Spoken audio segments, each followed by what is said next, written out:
It's a Streaming live from the beautiful city of Hollywood, Florida, USA. This is SoFloRadio.com.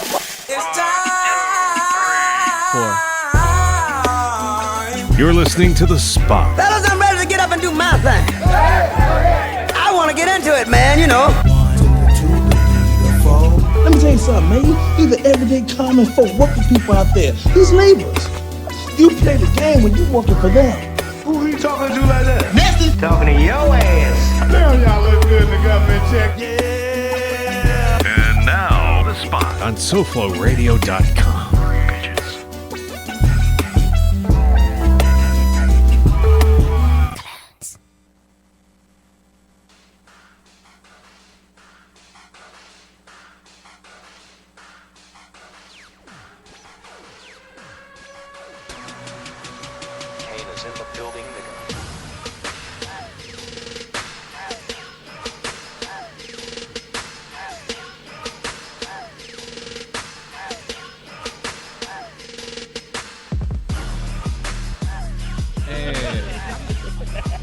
And this is The Spot right here on SoFloRadio.com. This is The Spot Discussions, and I've got the crew with me.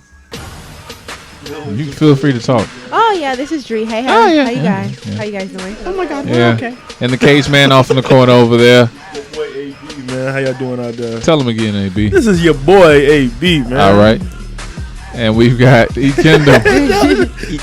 Y'all know I can't laugh too loud. I'm trying to be Appropriate. I got appropriate. you. I appreciate it. Ekandem, Essit, the third. Ekandem. Third. The third. Oh, I'm joking, by the way. That's not. I That made know it sound that, official, though. Oh, okay. It does. It Don't made it it? sound official. Third. I feel you. Sounds real country. Anyway, Country. representing Say Roscoe. B&W Entertainment, CEO, founder. That sound important. I appreciate it. Sound That's important? kind of dope. I like that. Well, there you go. Can you say CEO again? CEO, CEO. Thank you. That was amazing. chairman. What? Wow. Chairman of the boards. No. No, you mean what CEO means? Chief Executive Officer. Chief Executive Officer. You want to see Mary today too, huh? Yeah. No. I'm done with her. Took care of that. I paid all my bills. Covered. Anyway, E, we got you here, and basically to educate us, because a lot of us don't have that. I ain't even gonna embarrass myself on camera. You're being filmed. Some of us do, though. Yeah, some of us do. Yeah. I'm just saying. This You female over here. You give them a hat, they start acting up. True, you just see it. I feel like see that. Oh, y'all will be seeing that on Frostbite The TV. whole crew will be doing it. No, No, we're talking. just you. No, G. not Just me. Not just me. Y'all listen to it if you want to. We're talking about. We're talking Okay. about the new dance craze, apparently, which is the Schmurda, Bobby Schmurda. After Dree killed, it's gonna be the Dree. Yeah. It's not. Gonna be the Dree. Y'all gonna have me embarrass myself. Before the taping of the show, we got Dree on here. Just Oh wait, y'all not using that one, right? oh yeah, Oh, definitely. you no. want to retake? That one. You want to I'm retake? so With stiff. filters. We got three different versions of that. Filters on it, so you they kidding won't me? know it's you. But E, we're definitely using this opportunity to shine the light on you and what you're trying to do with the dance culture period, because I'm not very aware of it. But we'd like you to take this time and explain to us, like, why is it important to be aware of the dance community out here in South Florida? All right, first and foremost, with B&W Entertainment, we started about 8 years ago, and it was pretty much an idea that oh, sorry about that. Can you hear me? Yeah, I can hear you. Good. All right, but it started about 8 years ago, and I've been dancing for about 19 years actually. So the whole purpose behind it was because of how hard it is for dancers to get recognized here. You know, despite New York and LA, where everybody aspires to go to. Right. Miami's like is the mecca for artists. You know what I'm saying? Like we go overseas so we could work at home, which makes no sense. Right. So I figured let's start something to get the awareness here that all the talent is here. So instead of having to ship us out just to bring us back to work, we could bring them here. You know. So Well, that's what the main purpose of the company is, to bring awareness to the dance community and others that are not in the dance community to support the dance community. Well, I think that's something that South Florida as a whole, the Spot, the show, is really designed for people like yourself, where South Florida is a tourist city. It's a hospitality city. So you're not coming here, I would imagine, you're not coming here for on-air talent or dancers or things like that. And I commend you and people like you that are trying to, change that, because we're inspired to do things. We have creative people down here, and like I said, what steps with B&W Entertainment are you trying to do to bring that to life? Okay, well, with B&W, we have a couple different, I guess you'd call them signature events. We have one which is called the B&W Production. Okay. That's what I put on every single year. What that is it's an opportunity for dancers to work with certain choreographers, industry working choreographers, right, in a touring dance production. Like, the whole goal of production is a tour around the U.S. and every October of every year, last weekend in October, we're here in, obviously Miami, and the dancers get paid, choreographers get paid. It's like creating job opportunities for dancers. That's what the production does. Okay. So you can have the career without having to stress so much about going otherwise to do that. Then we have workshops, which is training sessions. We fly down working choreographers, industry choreographers from different movies, like the Step Up movies, the Stomp the Yard. We bring down Rihanna's choreographer. We bring down, like, every once in a while, we bring down, let's say, Jamal, who's worked with everybody. Draco, who's done Footloose, This Is It from Michael Jackson. Damn, Footloose. Chuck Maldonado, who's took it far. Who's even gone down to for the kids, who's done Disney. He choreographed Shark Tale. The most recent Footloose. Yeah, the most recent Footloose. Okay. Yeah, you think about Shabba-Doo? Are you thinking about the original Footloose? Yeah, I'm like, what the hell? Like, damn, his bones ain't hurt. No, but no, but the whole point is to bring those individuals down here so we could train with those that you want to work for. Because I have this saying that I tell everyone that I work with, even those that work under me, work with me, and it's that you learn from those, you aspire to learn from those who are where you want to be. You get what I'm saying? Yeah. If I want to work for this certain artist, if I want to be a choreographer, I want to do this, you learn from those people who are in those shoes. Right. You know what I'm saying? Like, your best friend could always tell you to take classes, but honestly, if we're trying to get the same goal, if you knew it, you'd be there. Exactly. So you get what I'm saying? So it doesn't mean that everyone has advice, yeah, but you weigh your advice. You know what I'm saying? It makes more sense to train from people that would hire you. Right. So why do you think a lot of dancers from Miami have to go to LA, New York, or Atlanta for those opportunities instead of bringing those opportunities here and keeping them in Miami? I don't feel that they have to. I feel that it's a mentality that they think they have to. Because what ends up happening is that everyone you talk to, every dancer thinks that, oh, there's more opportunities in LA, there's more opportunities in New York, which there is. But if you honestly would backtrack and take it for a minute, LA wasn't always what we consider it to be. Somebody had to lay that foundation, that groundwork for the work to come there. So what ends up happening is that if you believe that you have to go there to train, your mind and your words are very powerful things. If that's what you believe, that's what's going to happen. If you sit there and we all as a group, as a whole entire dance community, believe that South Florida, that we can take it to that next level, that we can bring all the talent, all the work here, we could bring the production studios, everything here, quite frankly, it's going to happen. Because so you don't necessarily have to leave. Well, let me bring this to you then. I could just go off of, again, I'm a novice to it. I appreciate anything that is artistic, period. But just going off of the dome, right? Okay. New York has a precedent as far as hip hop is concerned when it comes to dance. Of course, you got classical and all that other stuff. But as far as hip hop is concerned, they got the breaking and all that other stuff. Well, that's more LA. I'll get to that in a second. But that's their history. That's about 30 years of history of dance. Okay. LA, they got the pop locking and all that other stuff. Soul Train. That's them. Atlanta, they have artists, Usher. You go down the list. Okay. Even Texas, I would say they're probably in there because of the whole Beyonce thing now. So maybe that's probably what it is, that you don't have a marquee artist to where, okay, see, I can't even name nobody from down here. You don't think that's a factor? I don't think that's necessarily a factor, simply because a lot of the artists that you've just mentioned all hire Miami dancers. Literally all the ones that you mentioned, their backup dancers are from Miami. Even the video that we watched earlier, when we were watching Chris Brown's videos, those dancers are from Miami. We're watching Sierra's video, those are from Miami. It's really funny how it's one big circle that we're taking the talent from here and plugging them in different places because we feel that they can't make it here. But you know what's really funny? All those artists, they reside here. They have homes here. They have vacation homes here. And what does everybody come to Miami for? In one word, entertainment. You said it yourself. We're a huge facet of entertainment. That's the other thing. I'm sorry to hog this up, fellas, but that's the other thing that kills me is that you have so many cultures here, so many different sounds. You would think that this is the place you would want to come, but then again, like you said, they take them from here. and take them to those other places. Opportunities. Yeah. The only way that anything's going to change is opportunities. They're absolutely right. They moved to New York and LA and even Atlanta because of opportunity, to get more opportunities there. Right. That's understandable. The only way that's going to change is to do what? To create those opportunities here. And that's the goal of B&W Entertainment, to find different ways to create opportunity. I'll go ahead and I know you have a question, and I'll finish what else we do. No, later. you could go ahead and finish. No, go ahead. That's shit. No, but do you think like those dancers who leave from here and go to LA, Atlanta, New York, do you think they should come back and open those opportunities for the dancers who are here in Miami? But a lot of them do, actually. One thing that we do in the company on top of that is not only consultation, but we act as liaison between the dance community and those that were formerly here or those that are still, working in the industry. So what ends up happening is that they do give back. They come back and they train through our company. They come back and they, come to these dance studios. They give these dancers opportunities to learn from their experiences. They'll have little forums where they'll talk about, what they've been through, any questions you might have, things like that. And, these things exist. So it's just, building awareness that they are here and for dancers to take advantage of it. Mm-hmm.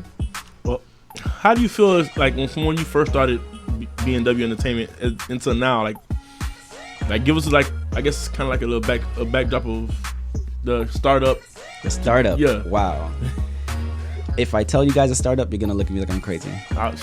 The actual company itself started with $40 in my bank account and an idea that I thought could change South Florida dance. Literally $1 in a dream. $40 $40. And here's the funnier part. At the end of the first year of doing black and white, we had 2 nights. We did it 2 nights, Friday and Saturday, sold out both nights, 500 plus. Wow. And I had $35 in my bank account. And you still want to go do it? Keep doing it. So it's this is totally for the love. It always starts off for the love. It's still for the love now, but quite frankly, you get smarter when you do business. It's not a business if you're not making profit, because there's a difference. There's priorities, and then for every business you have a priority. Gotcha. So right? I'll ask you this then. Sorry to cut you off. I'll wait for that one. You had that pause. I was like, Yeah. I'm gonna play the role of banker, right? What's your 5-year plan, sir? And that is exactly what I had to do after the first year of black and white. That was my learning experience. Okay. The whole entire first year was pretty much just to find out if it's something that people would actually, invest in, something people would actually be a part of, and agree to the idea. After 2 sold out nights, obviously this is an idea I need to run with. All right. From that point, I generated a 5-year plan. In 5 years, what I expected was to create the dance production, right, which would be touring the U.S. for at least 40 plus dancers, giving them, to get paid shows, paid rehearsals, a chance to work with industry choreographers who come down and place all this choreography on them with the hopes that they can carry it. So it's like, someone made a joke once and said that the production is kind of like a dancer boot camp. Okay. Because what it does is it takes, at the very beginning, 7 choreographers putting together a 2-hour show in a 3-month period. Mm-hmm. And you have so much choreography and so much rehearsal time and everything that you have to learn, that every single facet of being a dancer goes into play, whether it's your physical, your mental, your training, your conditioning, everything. Right. So quite literally, it was a boot camp. So my 5-year plan was to create this production that would create more jobs, like I said, creating opportunity, and also build enough networks, in which case I can find other avenues to create further opportunities for these dancers. Now, what would you say, or what category would you categorize your style of dance? Would you say it's primarily hip hop, or mine personally, or for the company? We'll get to your personal a little bit. The company. Okay, the company runs through every single style of dance. This is because we have, again, one thing I was going through was that we have the production, we have the training for workshops encompasses everything. There's contemporary, there's lyrical, there's jazz, there's even down to ballet, there's hip hop. Okay. Occasionally there's Lindy hop included in the choreography. What's it called again? Say it again. Lindy hop. Lindy hop. Yeah, it's a style of dance as well. Okay. There's different elements from different things. There's choreo face-off, which is when I first started dancing in the South Florida dance scene. What a lot of people don't know and they think is hilarious is that everyone's watched the You Got Served movie, but nobody actually understands that there really is an underground scene like that.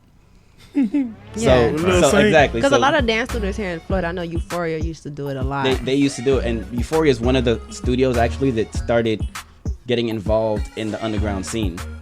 Because it's usually not even a studio thing at all. There's spots like Catalyst, where it's Catalyst up north, Catalyst down south. There's different locations in West Palm Beach. There's West Palm Beast, and who's like a b-boy crew that always puts on different things.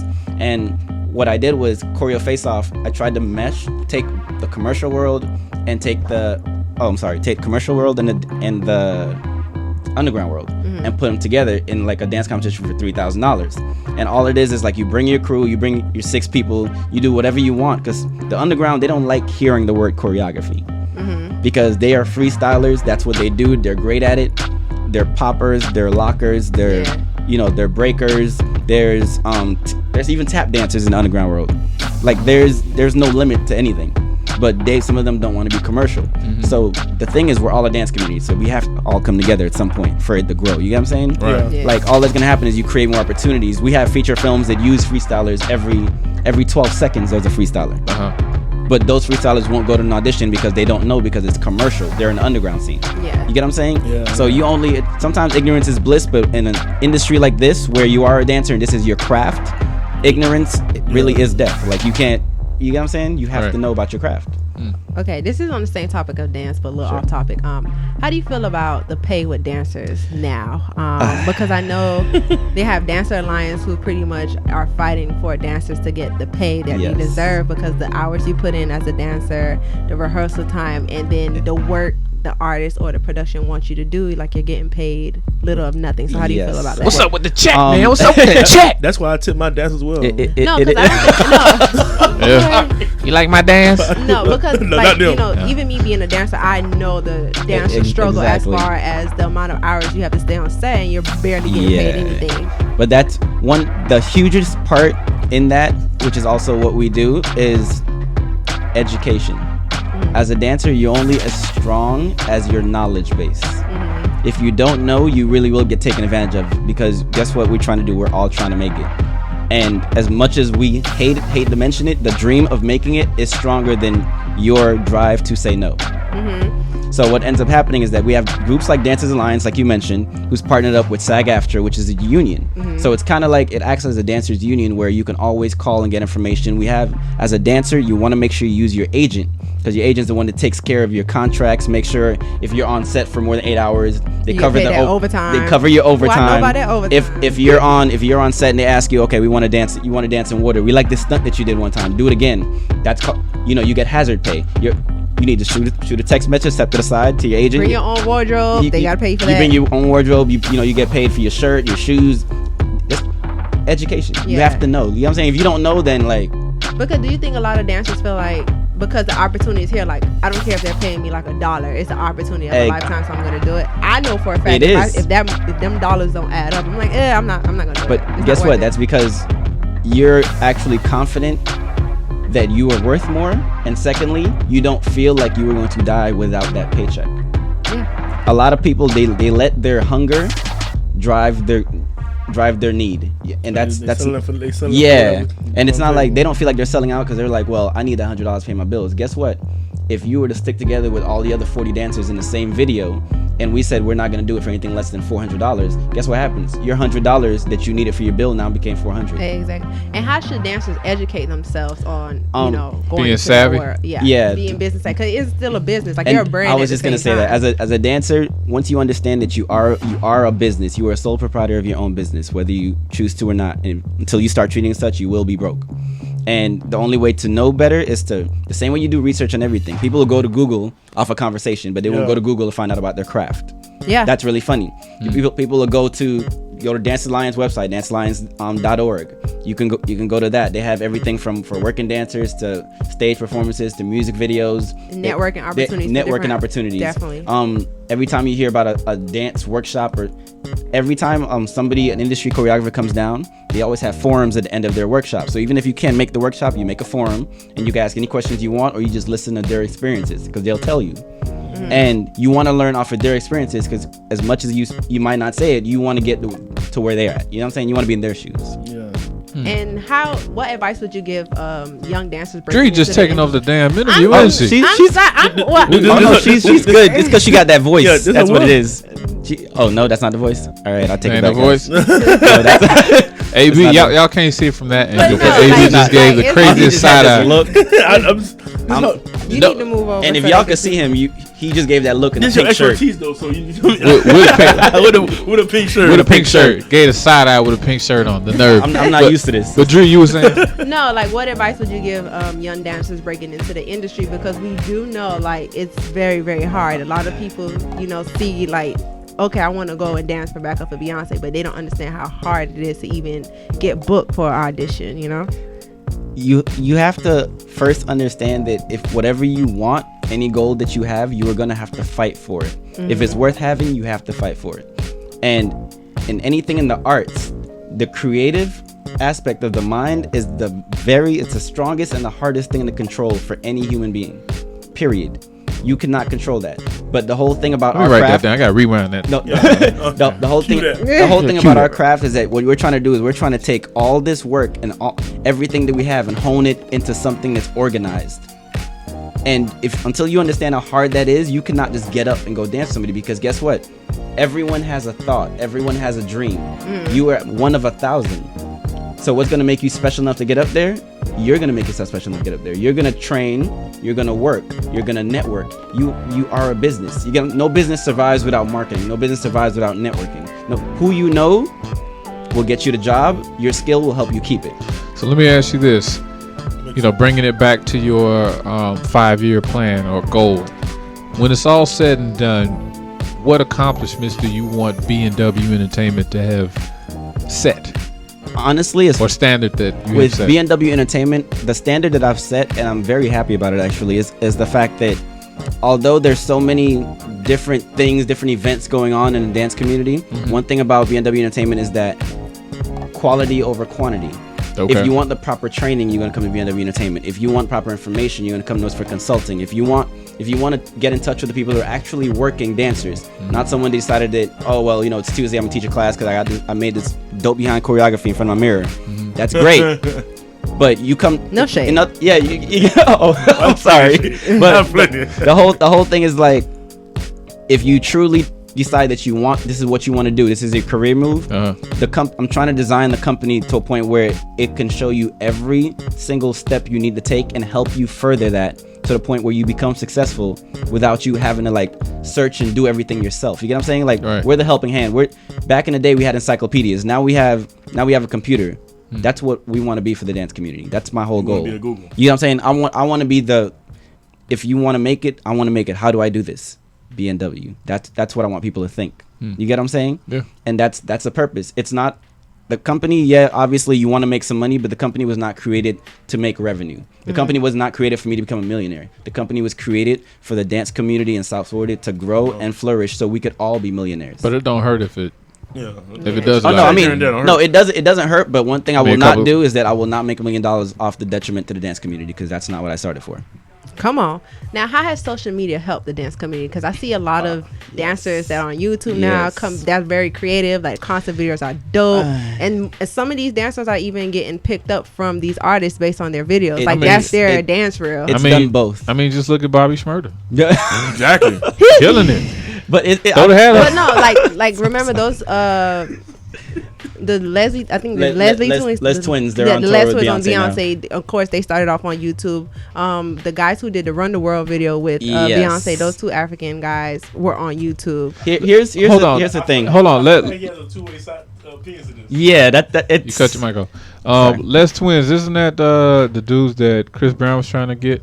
They're the two twins with all the hair. They dancer from France. It's Larry and they his had like they're a really good. sick video I saw. On They have a YouTube. couple of sick videos actually. They're they're talented. pretty dope. Here's the thing about YouTube, and this is, I guess, because I'm still young, so I guess I can't say I'm in the generation prior to, but I was raised earlier. You remember right before you. Yeah, because by the time I was in college, I got in college at a younger age. So at the time that people were getting to high school at my age, I was kind of already out of college, so I was living my life. So at that point, coming into the dance community, it's that you had to work harder to get your props, to get, you know what I'm saying? And right now with YouTube gives people a lot of opportunities. That's great.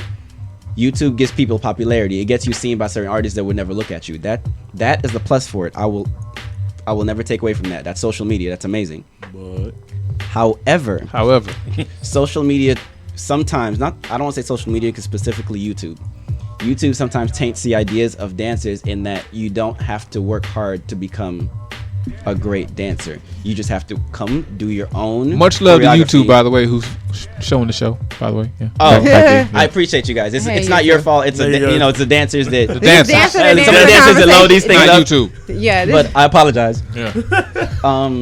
So backtrack.